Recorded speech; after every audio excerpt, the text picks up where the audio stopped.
umuntu omnyama esebenzela umlomo. Uyoze kube nini umuntu omnyama esebenzela umlomo. Uyoze kube nini umuntu omnyama esebenzela umlomo. Ngiyolima amasimakithi. Washo udumo libe vele ngiyolimela amasimakithi. Ngiyolima amasimakithi ngifuye. Ngiphile ngisidala.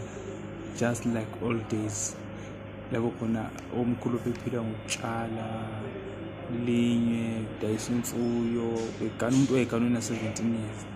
Manje 27 years 28 29 awuganile futhi ngabe sungumuzwa. Lezi akhathi wawazi ukuthi mawumfana uyakhula ongaya esikoleni lusi inkomo zakini, uqeqisa inkomo zakini, uhambe uyofuna lo matofu, mawuthola imadlanyana, uthenga inkomo, uyafuya, yalinywa uzozo. Manje sidlala belungile inqumba amaphepha ozosilawo manje akade washonela. Amaphepha uyayilinda phela inyanga, imali yakhona ikunelisi, kumele ungene egoletini ngapha, amantombazana nawafuna imali, izingane emile zesikoleni. Uyabona nje ukuthi nje mawulobolile qeda ukuphila nezingane zabo wazi ukuthi nomndeni wakho nilale endlini.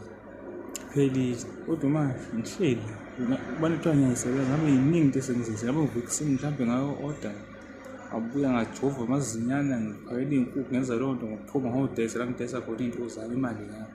Uma ngivuka ekuseni la ngizothola leyo mali engiyithola ngabe u-200 ngizothuka kwenyanga ngizothola leyo 200 kodwa abantu bengisebenza mangabe ngisheshe ngavuka ngenza into yami. Ngelinye ilanga ngiyalala nge-300, ngelinye ilanga ngiyalala nge-200, ngelinye ilanga ngiyalala nge-700. Izinto mahambe kahle uyalala nge-1000 usebenzela. Hey, umsimo.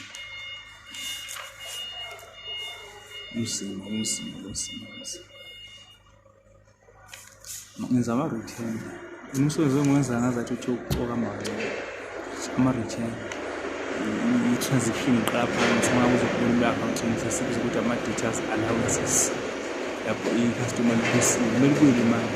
Uma ngabe uzogubula wakwenza income statement, i-sales minus details allowances usuyifaka lapha leyo mali i-column yama-sales, then uzothi minus cost of sales sekuthiwa i-gross profit. Ngoba ngiyokwazi ukuthi sales ngoba uma-sales masidayisa khona ama-credit sales khona ama-cash sales kuyenzeka during the month beko i-customer engekho happy, then i-decide ukuthi kubuyisa isitoko silokho siyibiza ukuthi ama-returns noma ama-details allowances.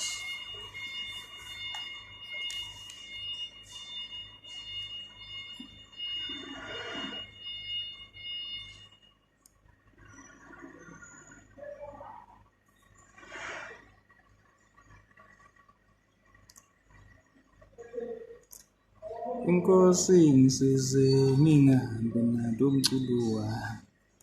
Ngifisa abantu bejabule noma sengifile.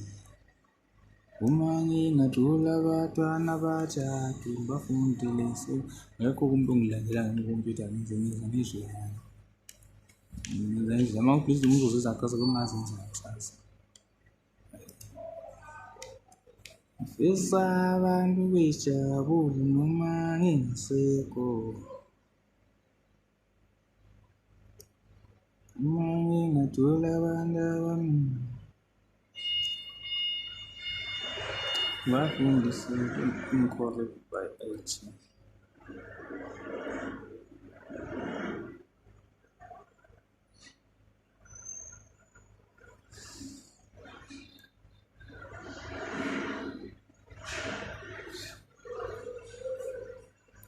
Ngifisa abantu bejabule noma sengifile.